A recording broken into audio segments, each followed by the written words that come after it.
Okay, karon po ay January 2024. Ang oras ay 6:37 na ng umaga. Okay guys, itong nakikita nyo guys, ito yung dalawang baboy na alaga ko. Kasama ko ang nag-alaga nito ang aking hipag. Oo. So, yung nakikita nyo baboy, napakarumi nilang dalawa. Paano sila hindi maging marumi? Hinihigaan nila ang kanilang dumi. So, di ba? Pasintabi lang po sa kumakain ha. Kaya ipinagbabawal sa atin to kainin ng baboy dahil marumi.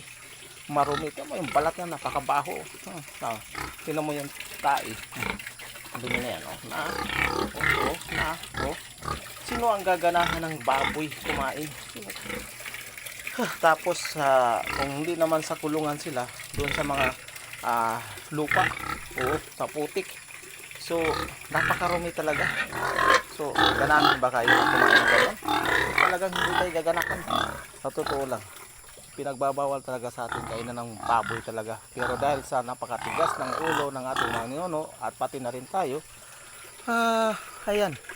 Kasi ang katwiran, malilinis naman yan sa tubig eh.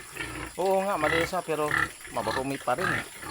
So, kaya pinaubayan na sa atin na kainin ang baboy o sa panahon ng ating Panginoon Jesus. Kaya huwag lang kainin ng dugo. Yan lang guys ang masabi sa inyo.